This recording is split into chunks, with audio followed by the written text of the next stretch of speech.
창세기 9장 11절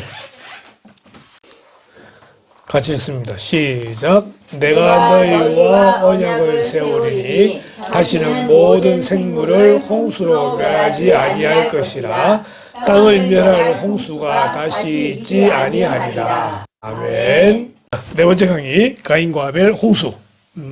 준비하다 보니까 바벨탑은 또 좀 길어서 다음 주에 하는 걸로 이렇게 하고 오늘 홍수까지만 진행을 하겠습니다. 가인과 아벨. 그림 보면 대충 표가 나죠, 그죠?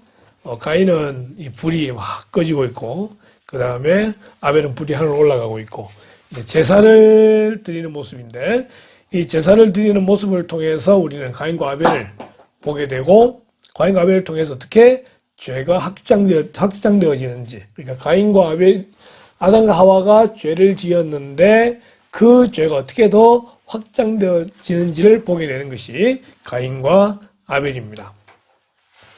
아담과 하와가 죄를 짓고 난 다음에 에덴 동산에서 쫓겨난 후에 이들은 제사를 드려야 했습니다. 왜냐니까 에덴 동산에서 쫓겨날 때 하나님이 가죽옷을 지어 입히시게 되는데, 이 가죽옷은 장차 이 땅에 메시아가 오셔서 사람들 대신에 죽으심으로 그들을 구원하시게 될 것을 예표하는 거였다는 거죠. 그래서 그 가죽옷으로 대변되는 장차 메시아가 와서 희생을 당할 것을 이제 기억하고 믿는 그 믿음으로 드리는 게 제사였다라고 하는 것입니다. 그렇기 때문에 제사에는 무엇이 있어야 되냐? 믿음이 있어야 됐다는 겁니다. 아벨의 제사가 하나님께 받아들여진 이유는 뭐냐? 믿음이 있었다는 것이고, 가인의 제사가 받아들이지 않은 이유는 믿음이 없었다는 것이다 라고 생각하시면 되겠습니다. 그래서 이렇게 이제 표를 볼 수 있죠. 가인은 땅에서 난 열매로 제사를 드렸습니다. 명분은 자기는 농사 짓는 자였기 때문에 내가 지은 걸로 드리겠다. 이게 이제 가인이죠. 아벨은 양 치는 자였기 때문에 양의 첫 새끼로 드렸을 수도 있기도 하지만은 나중에 나오는 성경의 증거들을 볼 때에 단지 양을 치기 때문이 아니라 하나님의 말씀에 순종해서 믿음으로 양의 첫 새끼로 제사를 드렸다라고 말할 수 있습니다.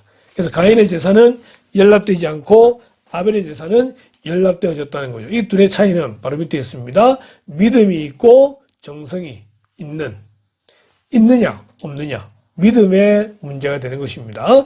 단순히 땅에서 난 열매 양의 첫 새끼가 아니라 그 제사를 드리는 과정 가운데에서 정말 믿음이 있었느냐. 히브리서 9장에 보니까 율법을 따라 거의 모든 물건이 피로써 정결하게 되나니 피 흘림이 없은즉 사함이 없느니라. 그러니까 모든 제사에는 당연히 피 흘림이 들어가야 됐다는 것입니다. 희생을 통한 구원을 하나님께서 앞으로 행하실 것이기 때문에 그것을 믿는 믿음으로 드리는 것이기 때문에 당연히 제사에는 피 흘림이 들어가야 됐는데 가인은 그러지 않았다라고 하는 것입니다. 그래서 하나님한테 책망을 입게 되는 것이죠. 성경을 펴놓고 함께 따라와도 괜찮습니다. 창세기 4장 말씀입니다. 자, 그래서 4장을 펴놓고 보게 되면은 아담과 하와가 동침해서 가인을 낳고 아벨을 낳게 되고, 그 다음에 아벨이 양의 첫 새끼로 제사를 드리고 가인은 땅의 소산으로 드리는 장면이 등장을 하게 되죠. 그죠? 근데 하나님께서 아벨의 제사는 받으시고 가인의 제사 받지 않으셨다는 것이 4절까지 등장합니다. 그렇게 하니까 가인이 몹시 분하였다는 것이죠. 5절에 몹시 분하여 안색이 변하니. 안색이 변한 가인에게 하나님께 물으십니다. 네가 분하여 하면 어찌 됨이며 안색이 변하면 어찌 됨이냐. 네가 선을 행하면 어찌 낯을 들지 못하겠느냐. 선을 행하지 아니하면 죄가 문에 엎드려 있느니라. 죄가 너를 원하는 너는 죄를 다스릴지니라. 어쨌든 하나님께서 가인을 책망하시는 모습으로 보시면 됩니다.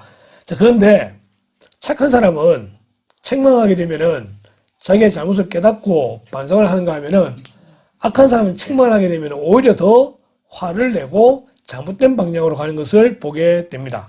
여기 가인이 그러한 경우가 되는 것이죠.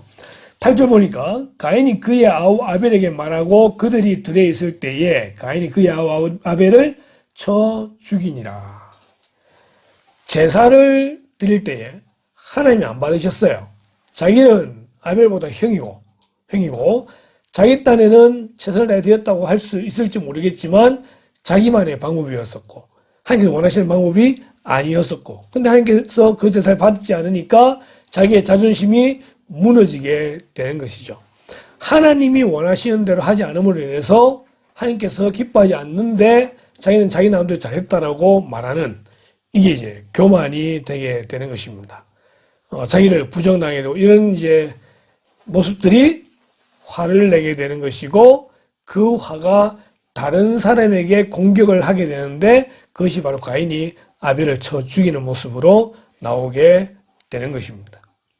하나님께서 주시는 말씀을 묵상하지 않고 회개하지 않을 때에 그것은 폭력으로 연결되어지며 또 다른 문제를 가져오는 것을 보게 됩니다. 아벨은요, 이렇게 죽었다고 해서 너무 허무해 보이잖아요. 그죠? 제사 한번 잘 드렸다고 해서, 하나님 그걸 받으셨다고 해서 자기 형한테 맞아 죽었다. 근데 성경은 말하기를, 이런 아벨은 하나님이 기뻐하시는 제사를 드렸다고 하면서 최초의 순교자라고 말을 하게 됩니다.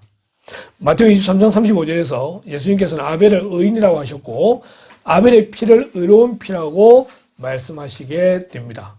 아벨은 신앙으로 의인이 되었고, 신앙으로 죽어서 의로운 피를 흘리게 되었습니다.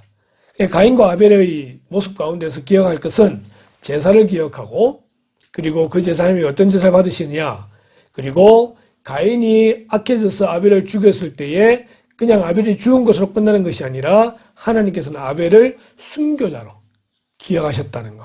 그래서 우리는 예배를 드릴 때에 목숨을 다해서 예배를 드려야 된다. 그렇게 이야기를 하게 되는 거예요. 아벨과 같이 순교의 피를 흘릴 각오로 예배를 드린다? 쉽지 않겠지만 그렇게 할 때에 예배가 달라지게 되는 것입니다. 그냥 주마다 와서 예배하는 그런 예배의 수준을 넘어서서 온 마음과 힘과 정성을 다하고 목숨을 다하는 그런 예배, 하나님께서는 그런 예배를 받으시게 되더라는 것입니다. 자, 하나님께서 그런 가인을 또 찾아가셨죠. 네 동생 어쨌냐 이러니까 저는 모른다고 이야기하죠.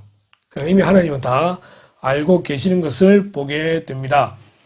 그런 이제 가인에게 하나님께서 저주를 하시고 책망을 하시게 되니까 가인이 두려웠던 모양인가 봅니다. 그래서 13절에 보니까 가인이 여호와께 아뢰되 내 죄벌이 지기가 너무 무거우니이다. 그러면서 만나는 사람은 나를 죽일까 염려된다라고 하는 두려움에 빠지게 됩니다. 자기가 사람을 직접 죽였으니까 자기가 이제 두려워지는 거예요. 두려워가지고 이제 하나님 앞에 어떻게 해야 될 건지 물을 때 하나님께서 가인에게 표를 준다고 이렇게 말씀하시죠. 15절에 여호와께서 그에게 이르시되 그렇지 아니하다. 가인을 죽이는 자는 벌을 7배나 받으리라 하시고 가인에게 표를 주셨다라고 말하고 있습니다. 이 표라는 게 이마에 표를 주셨는지 뭐 어떤 표를 주셨는지 모르겠지만 어쨌든 사람들이 가인을 보게 되면은 그를 죽이지 않도록 하나님께서 그렇게 하셨는데 이것이 과연 복일까 저주일까라고 할 때에 오히려 저주가 되는 것입니다. 모든 사람들이 가인을 보면 손가락질하면서 살인자라고 하는 이름을 붙이게 되기 때문에 그렇습니다. 죽고 싶어도 죽지 못하는 이라고 말을 해야 될지 모르겠지만 어쨌든 그는 이렇게 해서 하나님 앞을 떠나는데 4장 16절 말씀 보십시오. 가인이 여호와 앞을 떠나서 하나님 앞에 있어야 되는데 가인은 여호와 앞을 떠났다고 말을 합니다. 우리의 삶 가운데 중요한 말 중에 하나가 하나님 앞에서 코람데오라는 말이 참 중요한데 가인은 하나님을 떠나는 삶을 보여주게 됩니다. 하나님을 떠나게 되면은 그래도 다른 사람과의 관계도 끊어지게 됩니다. 그렇게 해서 나오는 이름이 에녹입니다. 자, 이 족보는 가인의 족보입니다. 가인 족보 가운데 아담부터 등장하면 아담, 가인, 에녹이 되겠죠. 그런데 이제 가인의 족보라서 가인부터 에녹으로 가게 되는데 에녹이라는 이름의 뜻이 뭐냐면 성이란 뜻입니다. 성. 성은 어떤 의미가 있죠? 막는다는 의미가 있습니다. 성경에서 국가의 기원을 이 에녹부터 볼 수 있게 되는데 하나님을 떠나서 성을 짓고 다른 사람과의 관계를 단절시키게 되는 이런 모습이 등장을 하게 되는 것이죠. 그래서 가인의 폭력은 결국 다른 사람과의 단절로 이어지게 되었다. 좋게 말하면 국가의 기원으로 보지만 그게 폭력의 결과물이라고 볼 수 있습니다. 에녹이 이랏을 낳고 이랏이 무야엘을 낳고 무야엘이 무드사엘을 낳고 무드사엘이 라멕을 낳습니다. 그래서 무야엘, 무드사엘까지는 특별한 게 없는데 라멕 때 들어가니까 아내가 둘입니다. 아다와 실라가 있습니다. 결혼이 변질되는 거죠. 하나님은 아담과 하와, 한 남자와 한 여자 사이에 결혼을 하라 하셨는데 라멕은 아내를 둘을 두고 있습니다. 그리고 아다가 아들 둘을 낳습니다. 야발과 유발. 실라 둘이 낳는데 두발가인이라는 아들과 나아마라는 딸을 이제 낳게 됩니다. 물론 더 많은 사람을 낳았을 겁니다. 더 많은 사람을 낳았을 겁니다. 그런데 그 더 많은 사람들의 이름들이 굳이 들어갈 필요가 없어서 성경에는 삭제된다는 것입니다. 가인의 아들이 에녹밖에 없었던 것이 아니라, 에녹의 아들이 이락밖에 없었던 것이 아니라 수많은 아들, 딸들이 있었지만 이 성경을 기록함에 있어서 구속사와 관련해서는 이 정도 이름만 들어가도 충분하다라고 보게 되는 거죠. 자, 아다의 아들 야발은 목축업의 조상이라고 등장을 하고 있습니다. 그 다음에 유발은요, 음악하는 자의 조상이라고 볼 수 있고요. 두발가인은 구리와 쇠, 전쟁의 출발점으로 보기도 합니다. 자, 중요한 것은 라멕이라는 사람이 얼마나 교만했냐고 하냐면은 나중에 두 사람을 죽이는 일이 벌어지게 되거든요. 그 23절에 보니까 라멕의 아내들에게 이르되 아다와 실라여 내 목소리를 들으라. 라멕의 아내들이여 내 말을 들으라. 나의 상처로 말미암아 내가 사람을 죽였고 나의 상함으로 말미암아 소년을 죽였도다. 가인이 한 사람 죽였잖아요. 그 후손에 와서 라멕은 두 사람 죽입니다. 그리고 한다는 말이 24절에 가인을 위하여는 벌이 7배일진데 라멕을 위하여는 벌이 77배. 가인을 위하여 벌이 주어진 것은 하나님이 주신 벌이잖아요. 그런데 라멕은 지금 자기가 그 하나님을 하고 자기가 77배라고 하는 말을 붙이게 된다는 겁니다. 이것이 내가 더욱더 확장되어져 가는 것이죠. 죄는 점점점 줄어들지 않습니다. 죄는 점점 더 커져갑니다. 이것이 가인의 후손의 족보입니다. 그리고 그 족보는 여기서 끝. 구속사를 이야기할 때에 더 이상 족보가 나올 이유가 없는 그것이 가인의 족보입니다. 구속사에서 빠지게 되는 것이죠. 자, 그리고 이제 나오는 5장은 족보장인데 아담의 족보가 등장을 합니다. 그 족보의 내용이 이렇습니다. 처음에 이제 아담이 등장을 합니다. 아담이 130세에 셋을 낳았습니다. 그러니까 가인과 아벨은 셋보다 앞서 있는 사람이고요. 셋은 130대에 낳았습니다. 그러니까 셋을 낳기 전에도 가인과 아벨 말고 더 다른 자녀들이 있었을 것이고 또 셋 다음에도 더 많은 자녀가 있었겠지만 그 많고 많은 자녀 가운데 구속사를 위해 꼭 필요한 아들이 누구였느냐? 셋이었다라고 하는 것입니다. 그래서 셋을 놓고 800년을 살다가 930세에 죽게 됩니다. 그 다음에 셋 다음에 셋이 105세에 에노스를 낳게 됩니다. 그죠? 녹색. 에노스가 90세 때에 게난을 낳게 됩니다. 그리고 70세 때에 마할랄레를 낳게 되고요. 그 다음에 마할랄레 다음에 야레스. 그죠? 야렛. 네, 야렛. 마할랄레 65세 때에 야렛을 낳게 되고 162세 때에 야렛은 에녹을 낳게 되고요. 에녹은 65세 때에 무두셀라를 낳게 됩니다. 무두셀라는 187세에 라멕을 낳습니다. 라멕은 182세에 노아를 낳습니다. 노아는 500세에 셈을 낳게 됩니다.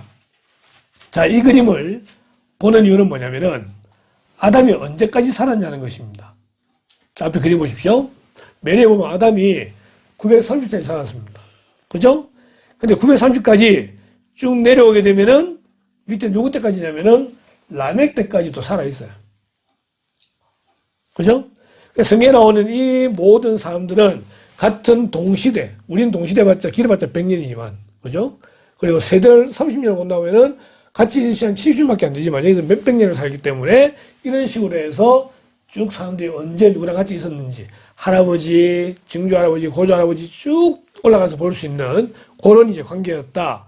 라는 걸 먼저 볼 수 있게 되는 것이고, 이 가운데에서 중간에 에녹은요, 승천을 하게 됩니다. 365세를 살고 승천하는 모습이 있게 됩니다. 가장 오래 사는 사람이 누구냐? 무드셀라입니다. 이 중간에 회색으로 있는 무드셀라가 홍수 전까지 살게 되는 거죠. 홍수 전까지. 무드셀라의 이름의 뜻이 뭐냐면은, 이 사람이 죽을 때 심판이 시작된다. 이런 뜻을 가지고 있습니다.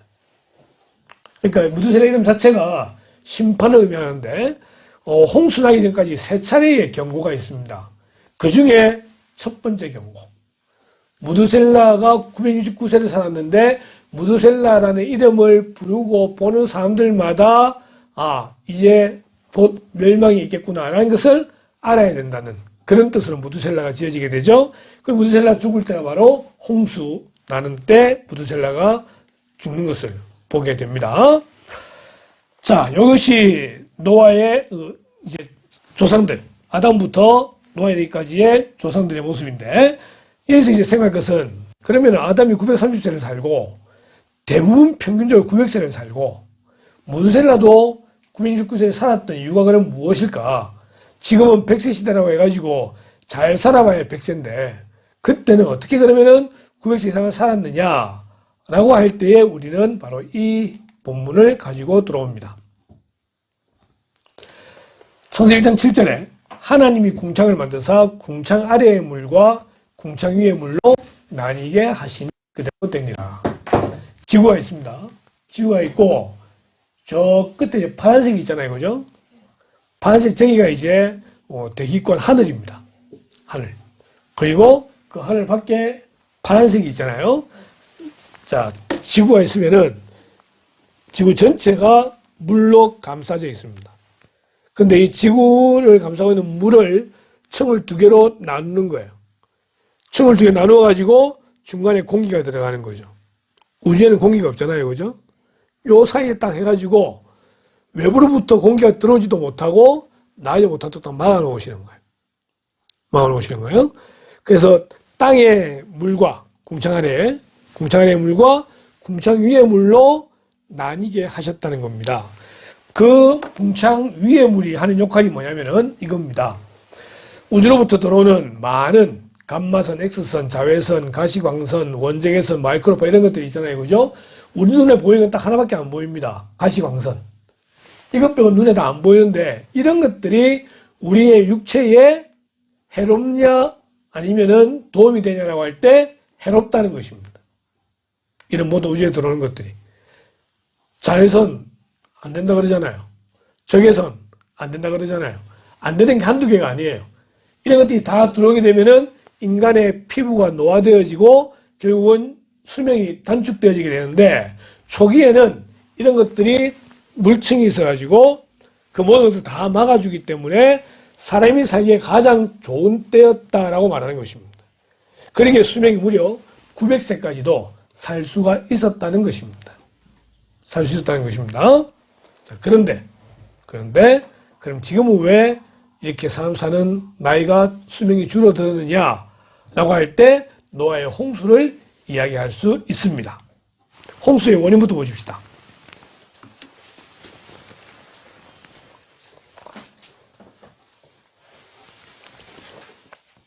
창세기 6장에 보게 되면요. 하나님의 아들들이 사람의 딸들의 아름다움을 보고 자기들이 좋아하는 모든 여자를 아내로 삼았다고 되어져 있습니다. 여호와께서 이르시되 나의 영이 영원히 사람과 함께하지 아니하리니 이는 그들이 육신이 됨이라 그러나 그들의 날은 120년이 되리라 하시니라.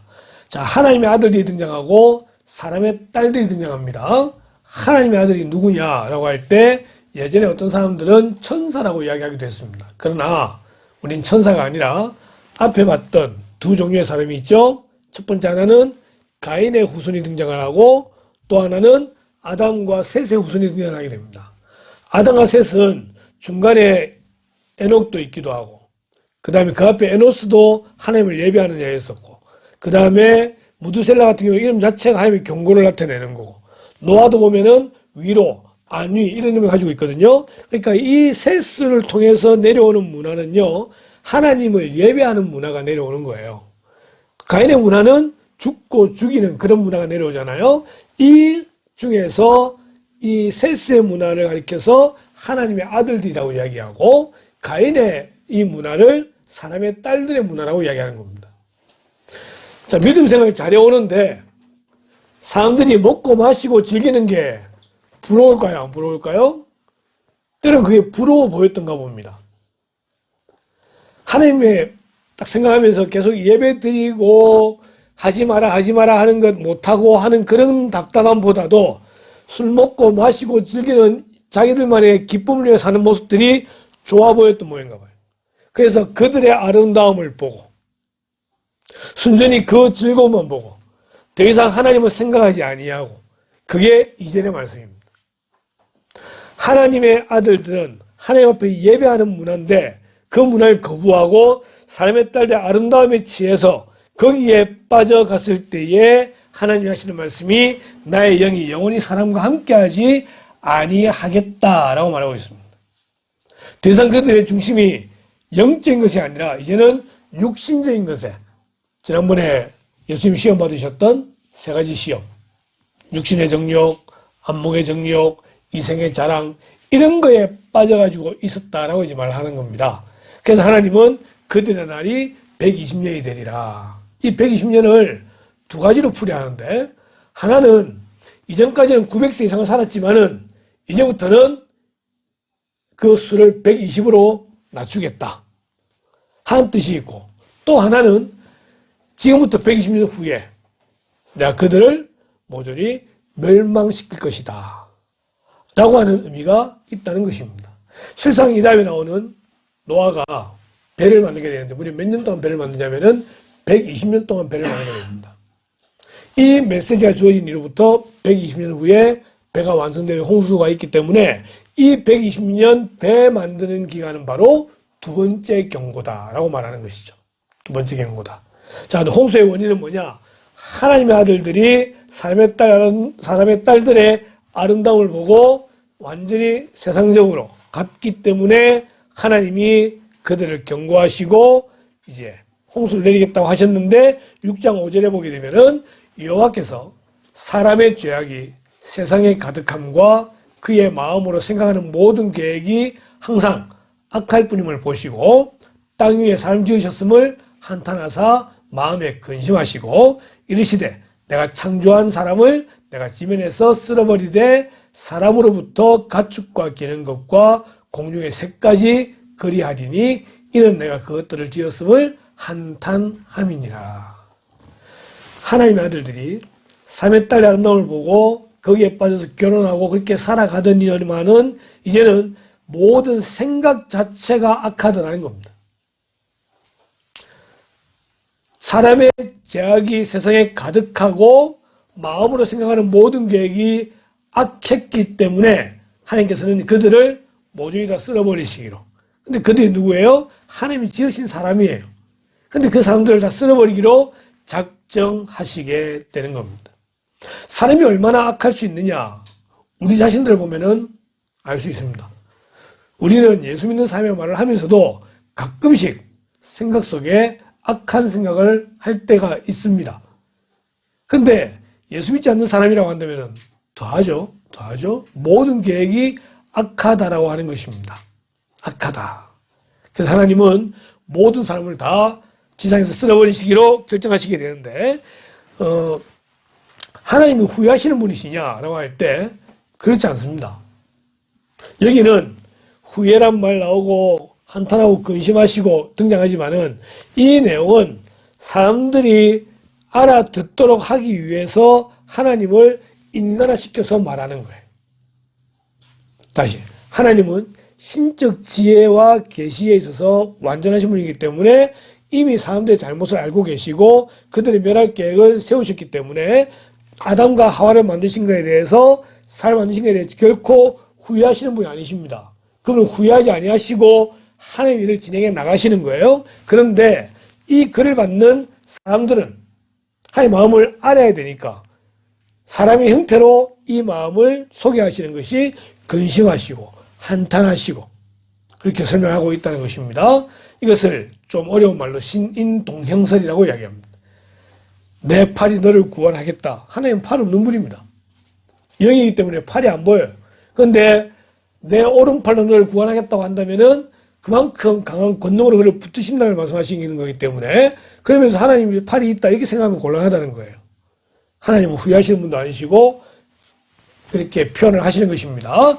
자, 세상을 쓸어버리기를 작정하셨습니다. 그런데 누구는요? 노아는 여호와께 은혜를 입었더라. 어떤 수학자는 말하기를 이 당시에 전 세계 인구가 60만 명 정도쯤 되었다고 말을 합니다. 뭐 계산하는 방법이 있던데 그건 제가 잘 모르겠고 하여튼 60만 명쯤 되었다고 이야기를 해요. 그런데 노아의 가족을 빼고는 다 죽게 되는 상황이고, 그 당시에 그 많은 사람들 가운데에 유일하게 하나님 눈에 들어온 사람이 누구였느냐? 노아였다는 것입니다. 노아. 세상이 아무리 악하다 할지라도 우리는요, 하나님의 은혜를 입은 자가 되어야 됩니다. 그 은혜를 사모하고 은혜를 기대해야 되는 것입니다. 노아는 어떤 사람인가? 노아를 6장에서 이렇게 설명합니다. 노아는 의인이요 당대의 완전한 자라 그는 하나님과 동행하였으며. 의인이라고 말합니다. 세상에 의인은 없나니 하나도 없으며. 여기서 말하는 의인은 죄가 있고 없고의 그런 어떤 의미로서의 의인이 아니라 다른 사람과 비교했을 때에 노아는 의인이라 불릴 정도로 착한 사람이었다라고 보시면 됩니다. 당대에 완전하다는 것도 마찬가지입니다. 그 당시의 사람과 비교했을 때에 노아는 완전하다라고 말할 정도로 바른 사람이었다는 것입니다. 그러나 하나님과 동행하는 사람이었습니다. 하나님의 아들들이 사람의 딸들의 아름다움을 보고 다 쫓아가고 그들의 문화대로 먹고 마시고 즐기는데 그 가운데서 노아는 하나님과 동행했더라. 하나님과 동행했던 또 다른 사람이 에녹이었습니다. 에녹은 65세에 무드셀라를 놓고 300년 동안 하나님과 동행하다가 하나님께서 불러서 하늘에 올라간, 죽음을 보지 않고 올라갔던 첫 번째 사람이 되는 것입니다. 하나님과 동행한다는 말은 뭐냐면은 마음속에 하나님을 품고 하나님과 대화하고 하나님과 묵상하고 이걸 동행이라고 이야기하는 거예요. 아까 가인은 여호와 앞을 떠났다고 했잖아요. 이 동행은 하나님 앞에서 행하는 사람입니다. 신앙생활은 언제 표가 나느냐, 언제 결정되느냐? 혼자 있을 때. 혼자 있을 때 신앙은 진짜인지 아닌지가 판단되게 됩니다. 여전도의끼리 모여서 이야기합니다. 식사합니다. 교제 나눕니다. 다 교회 다닌다는 거 알고 있는데 거기서 누가 술을 마신다고 이야기하고 누가 안 좋은 말 하겠어요? 근데 혼자 흩어졌을 때 그 혼자 정말 하나님과 동행하는 사람이냐? 하나님 앞에서, 지금 하나님 내 앞에 계시기 때문에 내가 죄를 절제하고 악한 말을 절제하고 선한 신앙의 삶을 살겠다라고 하는 그것이 하나님과 동행한다는 것입니다. 노아는 이렇게 살았다는 것입니다. 그리고 세 아들이 있네요. 셈과 함과 야벳이라. 아까 얘기했지만 노아에게도 다른 많은 아들이 있었을 겁니다. 하지만 이제 이 세 아들이 함께 방주를 짓게 되고 그들이 함께 방주에 올라타는 그런 메시아와 관련하여 중요한 사람들이기 때문에 이렇게 기록이 된 것을 봅니다. 자, 이런 노아가 마지막 또 한 가지 어떤 사람이라고 할 때 말씀대로 순종하는 사람이었다. 노아가 그와 같이 하여 하나님이 자기에게 명하신 대로 다 준행하였더라. 무슨 말씀하시냐면은 방주 짓는 법을 설명합니다. 나중에 보게 되겠지만은 하나님이 천지를 창조했을 때 4,900살 넘게 살아갈 때에 작은 동산에 있어도요 큰 산이 없습니다. 그리고 안개가 가득하지 비가 없었습니다. 그런데 큰 비가 나고 홍수가 나니까 너는 큰 배를 지어라. 좀 이따 이거 규격이 다 나올 텐데 큰 배를 지어라라고 할 때 3명이 가족 모두 8명이 배를 짓는다고 할 때에 얼마나 오래 걸렸겠어요, 그죠? 근데 그렇게 오래 짓는 동안에 노아는 다 순종했다는 거예요. 무슨 나무를 쓰고 뭘 바르고 안에 몇 층을 하게 되고 크기는 어떻게 되고 이 모든 대로 다 준행을 했다는 것입니다. 자, 이게 이제 방주의 모습이라고 이제 이야기를 하는데 그때 비가 좀 이따 보겠지만 전 지구적으로 비가 다 옵니다. 그럼 비가 오게 되었을 때에, 그러면 그런 비바람이 칠 때에 그걸 견딜 수 있는 배 모양이 어떤 배일까라고 할 때에 이런 배였을 것이다라고 이제 이야기를 합니다. 이 안에 이제 3층 구조로 되어져 있게 되는데, 그때 당시에 그 배의 길이와 높이를 재는 규격은 규빗이라는 말입니다. 규빗. 규빗은 이 팔꿈치부터 시작해가지고 중지까지입니다. 대략 45cm. 대략 45cm. 물론 사뭇 차이가 있겠지만 어린 기준에 45cm로 오게 됩니다. 그래서 길이가 300규빗 하니까 135m. 135m. 그 다음에 넓이가 50규빗에서 22.5m. 높이가 30규빗에서 13.5m가 나오게 됩니다. 너는 고페루 나무로 너를 위하여 방주를 만들 때 그 안에 칸들을 막고 역청을 그 안팎에 칠하라. 네가 만들 방주는 이러하니 그 길이는 300규빗, 넓이는 50규빗, 높이는 30규빗이라. 거기에 창을 내되 위에서부터 한 규빗 45cm 밑에 내고 그물은 옆으로 내고 상중하 3층으로 낼지니라. 이런 식으로 하나하나 다 설명을 하고 있습니다. 이 크기를 비교하면 이렇게 됩니다. 축구장과 비교했을 때에 축구장보다 깁니다. 축구장보다 깁니다. 넓이는 축구장의 3분의 1 정도 크기가 됩니다. 이거를 기초로 해가지고 네덜란드 어떤 사람이 방주를 만들었네요. 이 방주 만드는 데 들어간 돈이 56억 돈이 들어갔답니다. 이 돈을 들여서 방주를 만들었는데 금년에 그 건축가가 이 방주 우리나라에 기증한다고 합니다. 우리나라의 평화를 위해서 DMZ나 이런 어떤 평화가 필요한 나라라는 걸 기억하고 이제 이걸 갖다가 우리나라에 기증한다는 그런 말이 작년에 있었습니다. 기증하기 결정했다 그렇게 하는데 이런 식으로 배의 넓이, 길이, 높이 다 그대로 해가지고 만든 방주라고 그렇게 이야기를 합니다. 자, 여기에 사람 몇 명 들어갔다고요? 8명. 노아와 아내, 아들 셋과 며느리 셋, 8명. 좀 이따 이건 설명하겠습니다. 그리고 동물들이 타게 됩니다. 재밌는 그림, 이런 그림이 있죠. 네, 동물들이 암수 한 쌍씩 들어가게 되는데 제목이 좀 잘못됐네. 제목이 좀 손을 맞네. 이건 다시 바꾸겠습니다. 7장 2절에 보니까 너는 모든 정결한 짐승을 암수 7씩, 부정한 것은 암수 2씩을 내게로 데려오며 공중의 새도 암수 7씩을 데려와 그 씨를 온 지면에 유전하게 하라. 그래서 짐승들이 탑니다. 타는데 이제 영화 천지창조 영화를 보게 되면은 노아가 있을 때에 동물들이 몰려옵니다. 며칠 전부터? 7일 전부터 몰려와가지고 방주에 이제 타게 되는 겁니다. 이때 탄 동물이 몇 마리냐라고 할 때 이렇게 이야기합니다. 포유류가 3,500종. 그러니까 종류대로이기 때문에 이 종류대로는 결코 변할 수 없는 마지막 종을 말하기 때문에 포유류가 3,500종, 조류가 8,600종, 파충류와 양서류가 5,500종에서 총 17,600종인데 쌍으로 해서 35,200마리 이상이 여기에 탔을 것이다 라고 말을 합니다. 그리고 다 타고 난 다음에 지금부터 7일이면 내가 40주야를 땅에 비를 내려 내가 지은 모든 생물을 지면에서 쓸어버리리라 말씀하시게 됩니다. 지금부터 7일이면 내가 40주야를 땅에 비를 내려 내가 지은 모든 생물을 지면에서 쓸어버리리라. 세 번째 기회입니다. 첫 번째 기회는 뭐였죠? 무드셀라의 이름이었습니다. 이 사람이 죽을 때 심판이 임할 거다. 그러니까 정신 챙겨라. 하나. 두 번째, 노아가 배를 지으면서 120년 동안 배를 짓는 가운데에 그 배가 심판을 이야기한다는 거예요. 심판을 이야기한다는 거죠. 하나님의 진노가 임할 거니까 회개해라. 이게 방주가 보여주는 표시예요. 방주가 다 지었습니다. 동물이 다 들어갑니다. 지금부터 7일 후면은 40주일 비에 내릴 건데 라고 할 때 노아가 어떻게 말했겠어요? 아무 소리 안 하고 가만히 있었겠습니까? 아닙니다. 끝까지 자기 아들들에게도 그러하고 자기 주변의 이웃들에게도 그러하고 사람들이 계속 외쳤습니다. 7일 후면 비가 올 것이다. 비가 올 것이다. 그런데 사람들이 말을 들었다 안 들었다? 안 들었다는 것입니다. 안 들었다는 거예요.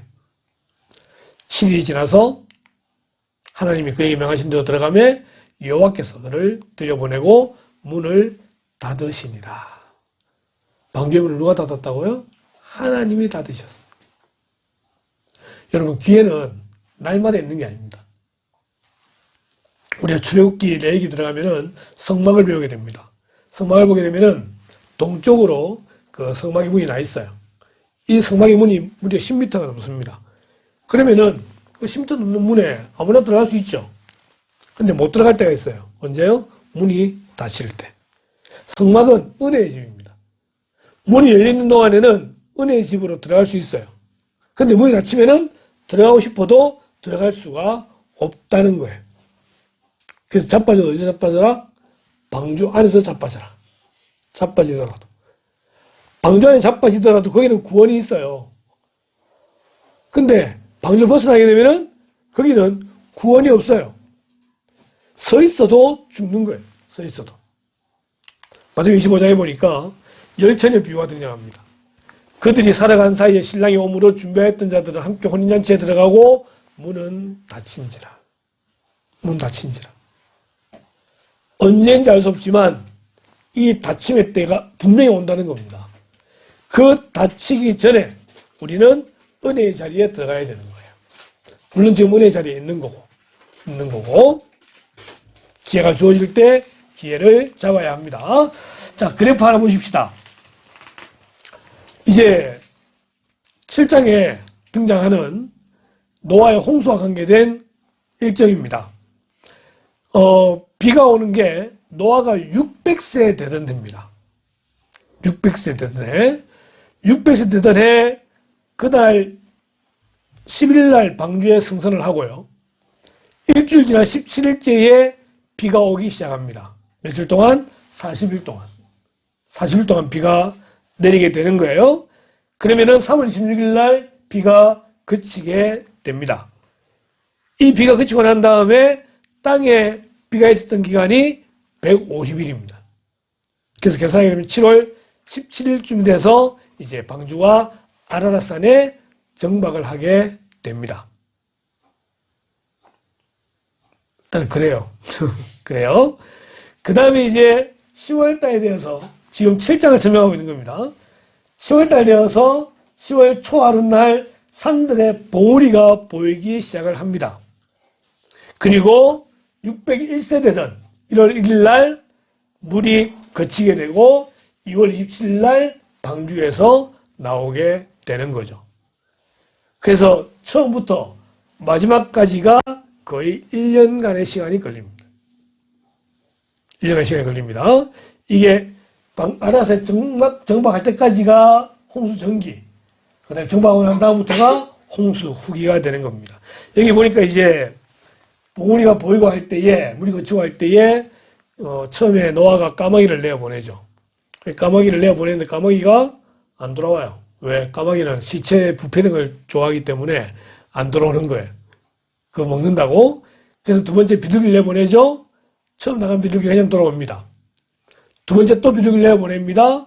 그 비둘기 내보내고 나니까 새 감람나무 새 잎사귀를 물고 옵니다. 이제 꽃이 피었다는 거죠. 그리고 마지막 내보냈을 때에 더 이상 비둘기가 돌아오지 않을 때에 하나님께서 노아에게 거기서 나오라 라고 말씀하시게 되는 겁니다. 자, 홍수를 보십시다. 노아가 600세 되던 해에 둘째 달, 곧 그 달 11의 날이라 아까 이야기했죠. 둘째 달 17일입니다. 그날에 큰 기품의 샘들이 터지며 하늘의 창문들이 열려 40주야를 비가 땅에 쏟아졌더라. 비가 오는 건 알겠는데 그럼 비가 오면은 하늘의 창문이 열려서 비가 와야지 기품의 샘들은 뭐냐라고 하는 것입니다. 이제 이 두 개가 다 터져 나오게 되는데 하늘의 창문과 기품의 샘들이 뭐냐라고 할 때 이렇게 볼 수가 있습니다. 처음에 홍수 전에는 아까 우리 처음 봤던 것처럼 하늘이 있고 하늘 위에 물층이 있어가지고 이 모든 것들이 다 자외선 야채에서 차단해 줍니다. 다 튕겨나가는 거죠. 근데 이 40일 동안에 하늘에 있던 모든 물층이 다 쏟아 부어지게 됩니다. 쏟아 부어지고 지금 남아있는 마지막 한 가닥이 남아있는 게 오존층이 남아있어요. 오존층을 빼고는 모든 물이 다 쏟아부어졌기 때문에 이 물의 양이 엄청나다는 것입니다. 물이 쏟아부어지고 땅에 있는 물이 터져 나오고 이러면서 온 지구가 홍수의 영향권에 들어가게 되더라는 겁니다. 국지적으로 한 부분만이 아니라 전체에 다 지구가 물에 잠기게 됩니다. 이로 인해서 사람의 수명이 줄어듭니다. 점점점 줄어들게 되죠. 홍수 이전에 900세 이상 살던 사람들이 점점 줄어들어져서 이제 나이 때 오면 70대까지 줄어들게 되는 것을 보게 됩니다. 이 이유가 뭐냐라고 할 때 우리는 이 홍수로 말미암아 물층이 사라짐으로써 더 이상 인간을 보호해주는 어떤 도구도 없기 때문에 삶의 수명이 줄어들었다라고, 이전까지는 정말 삶이 살기 좋은 그런 지구였다고 한다면은 이제는 그렇지 않는 지구의 모습을 보게 됩니다. 자, 창세기 7장 물이 땅에 더욱 넘침에 천하의 높은 산에 다 잠겼다고 말하고 있습니다. 그리고 육지에서 그 코에 생명의 기운에 숨이 있는 것은 다 죽었다고 이야기를 합니다. 그럼 과연 얼마만큼 비가 많이 왔었느냐, 얼마만큼 많은 물이 잠겼느냐 라고 할 때 창조과학자들은 2.6km를 이야기합니다.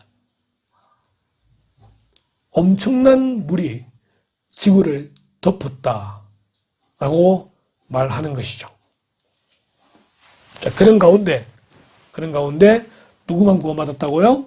오직 노아와 그와 함께 방주에 있던 자들만 남았더라. 지면의 모든 생물을 쓸어버리시니 곧 사람과 가축과 이런 것과 공중의 새까지라. 이들은 땅에서 쓸어버림을 당하였으되 오직 노아와 그와 함께 방주에 있던 자들만 남았더라.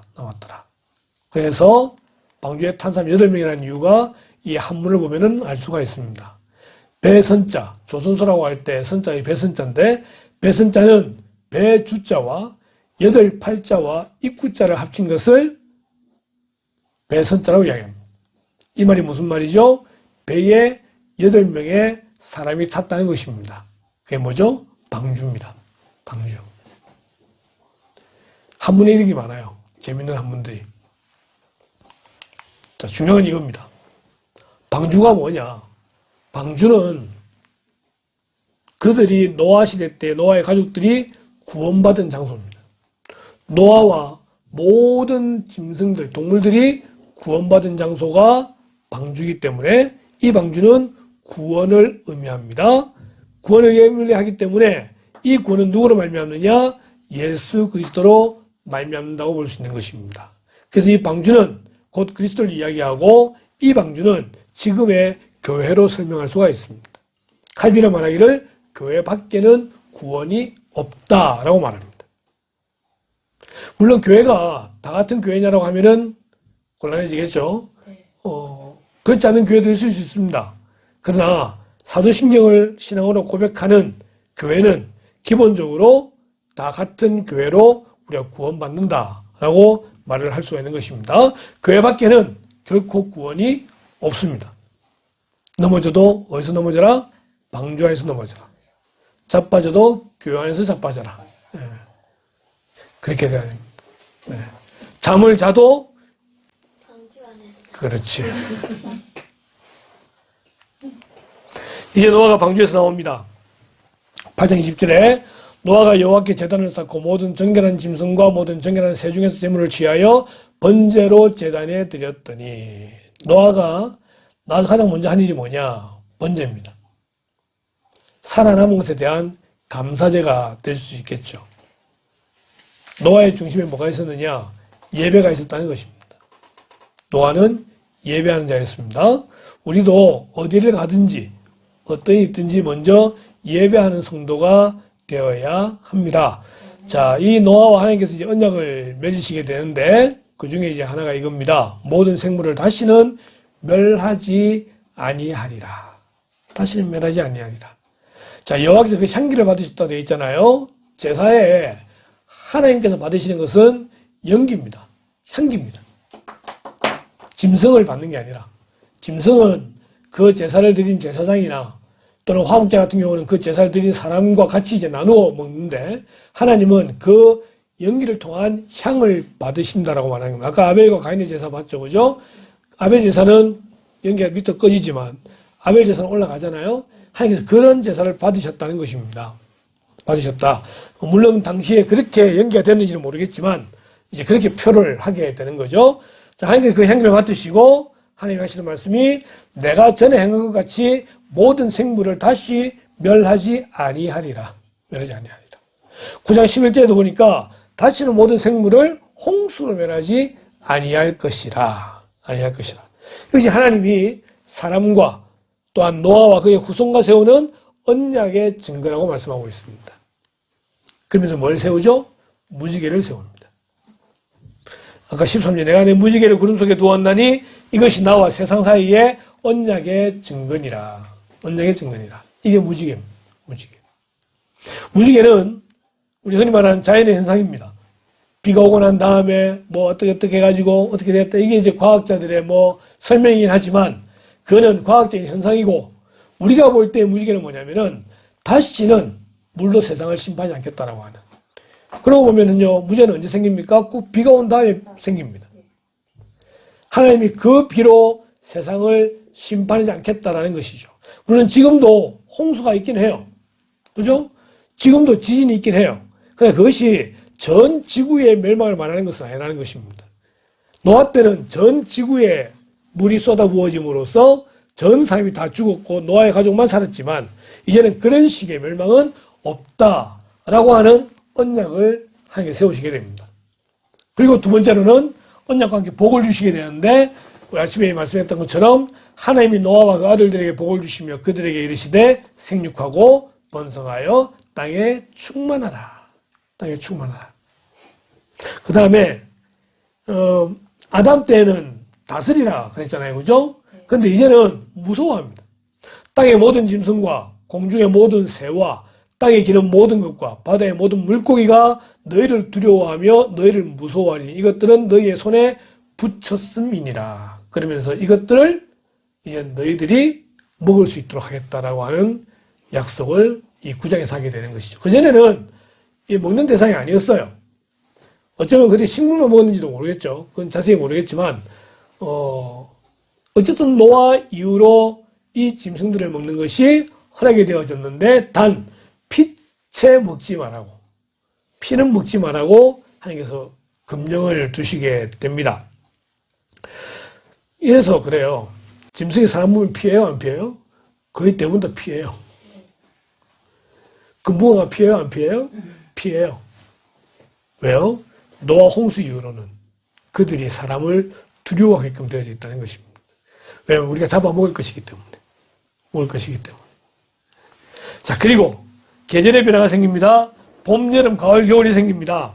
땅에 있을 동안에는 심음과 거둠과 추위와 더위와 여름과 겨울과 낮과 밤이 쉬지 아니하리라. 이게 쉬지 않는단 말이죠. 계속 돈다는 거예요. 자전과 공전이 계속해서 이루어지게 되는데 이것이 생겨난 이유가 뭐냐니까 이제 지구가 홍수 이후로 조금 각도가 달라지게 되는 거예요. 왜요? 홍수 때 그 물들 그다 정리해야 되잖아요. 그 정리시켜야 되는데 어떻게 할 거예요? 해서 하나님께서 바람으로 그것을 지구에 극적으로 몰아냅니다. 극적으로 몰아내게 되고 태양줄이 돌 때 가장 멀게 돌다 보니까 그곳에는 이 물들이 얼음으로 그게 뭐죠? 빙하가 되는 거예요. 홍수 때 있었던 물이 사라지진 않아요. 물량 보존의 법칙이라고 해야 되나? 그대로 다 있어요.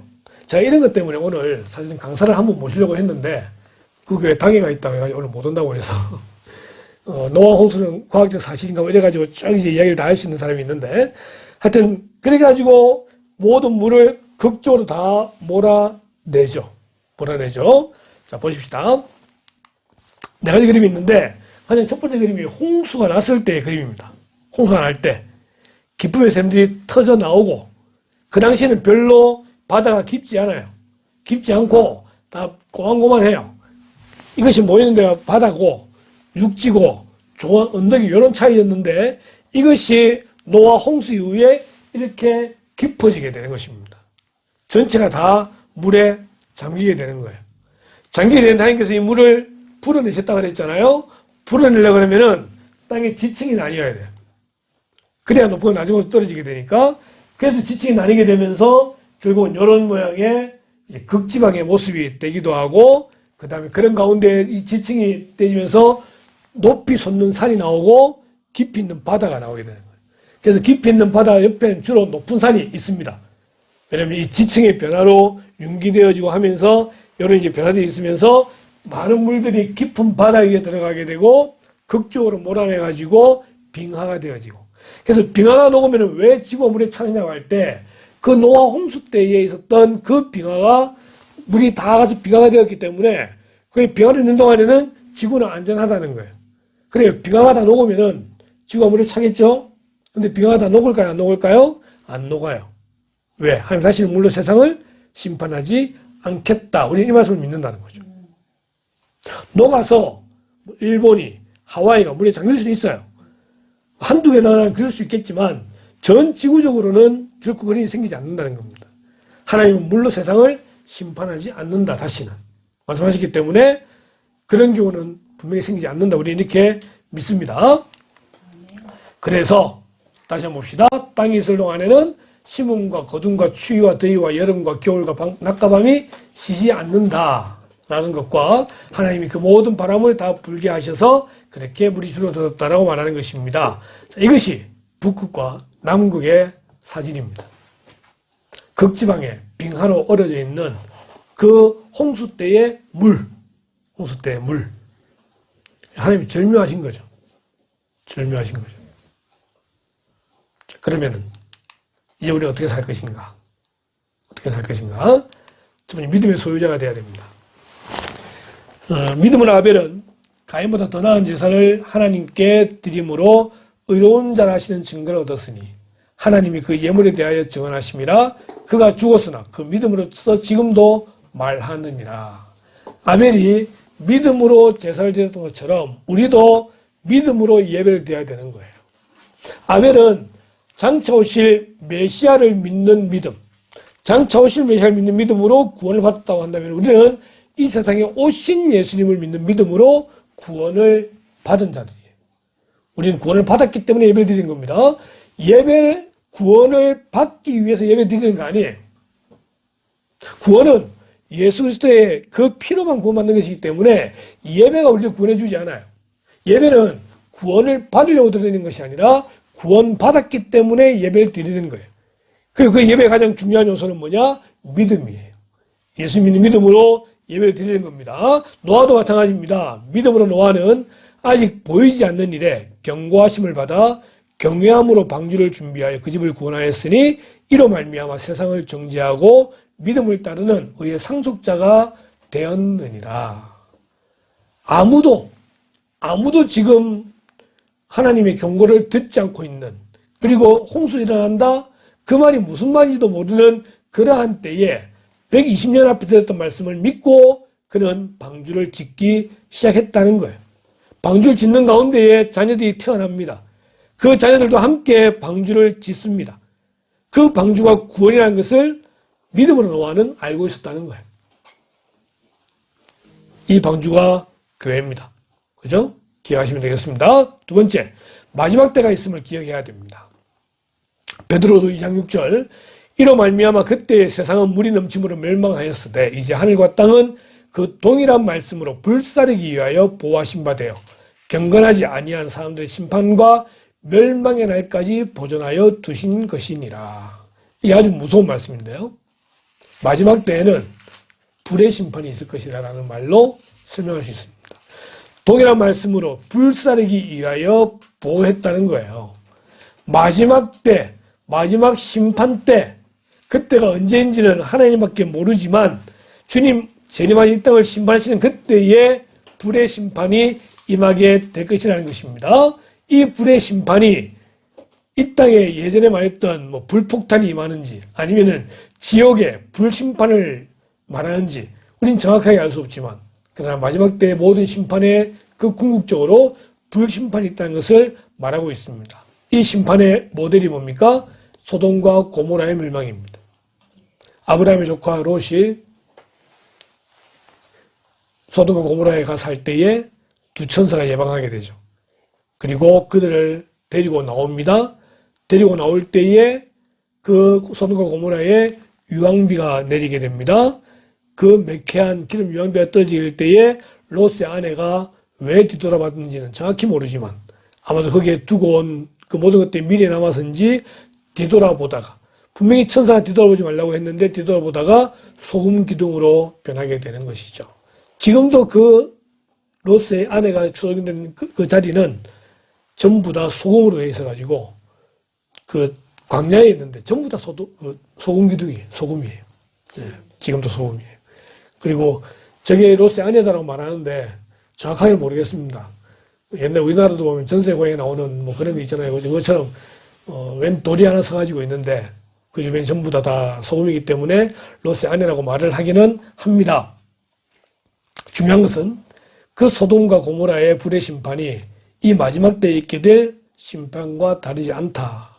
우린 베드로후서를 통해서 우린 그 사실을 알게 됩니다. 그래서 기억할 것은 뭐냐면은 불심판이 있든 뭐가 있든지 간에 우리는 마지막 때가 있음을 기억해야 합니다. 마지막 때에 예수 그리스도의 심판이 있습니다. 심판이 있습니다. 구원받은 그리스도인에게는 마지막 심판이 천국 잔치에 들어가는 잔칫날이 되지만 그렇지 않은 경우에 그날은 심판의 날이요 멸망의 날이 될 것입니다. 그러기에 우리는 이 마지막 때를 그 기다렸던 10처녀 가운데 5 지혜로운 처녀와 같이 기쁨을 맞이할 준비를 하면서 우리는 기억하고 있으면 됩니다. 주님 재림하시옵소서. 예. 아멘 주 예수여 어서 오시옵소서. 마라나타라고 외치는 게 우리의 신앙이 되어야 되는 것이죠. 세 번째는요, 깨어있는 성도가 되어야 합니다. 마태복음 24장에 보니까 노아의 때와 같이 인자의 임함도 그러하리라. 노아의 때와 같이. 그게 뭐냐니까 홍수 전에 노아가 방주에 들어가던 날까지 사람들이 먹고 마시고 장가들고 시집가고 있으면서 홍수가 나서 그들을 다 멸하기까지 그들이 깨닫지 못했는데 인자의 임함도 이와 같을 것이라는 겁니다. 주님 재림하신다고 아무리 외쳐도 뭐 와봤자 언제 오겠노? 이렇게 하면서 자기 먹을 거 다 먹고 마실 거 다 마시고 장가들고 시집가고 아침에 장가가라 그랬는데 시집가라 그랬는데 그죠? 결혼해라 그랬는데 근데 하나님을 떠나고 그리스도의 재림을 생각하지 않는 모든 것들은 결국은 멸망으로 가게 되는 것입니다. 가는 것입니다. 마태복음 25장에 보니까 그런즉 깨어있으라. 깨어있으라. 언제 그날이 될지 모르기 때문에 항상 깨어있는 그래서 주님의 재림을 기다리는 저 여러분들 주님의 이름으로 축원합니다. 마지막으로 하나님의 은혜를 구하는 성도가 되어야 합니다. 어젯밤에 한다고 정신이 없어요. 마태복음 24장이 아닌데 그 창세기 6장입니다. 8절에 그러나 노아는 여호와께 은혜를 입었더라. 이 시대를 살면서 우리가 은혜를 갈구하길 바랍니다. 은혜 갈구하니까 주일 오예배 하자고 해서 오예배 시작하죠. 은혜 갈구하니까 수요예배 하자고 해서 수요예배 시작하죠. 또 은혜 갈구하면서 새벽기도 하자고 해서 또 이제 언제 시작할지 모르겠는데 요식당 안 되겠나 생각이 들긴 합니다만은 은혜를 갈구해야 돼요. 은혜 말고는 우리가 살 수 있는 방법이 없다는 거 그건 너무나 분명합니다. 이 자리가 은혜의 자리가 되길 바랍니다. 아멘. 여러분 모두가 이 시대에 은혜를 입는 그런 순간 되시기를 주님의 이름으로 축원합니다.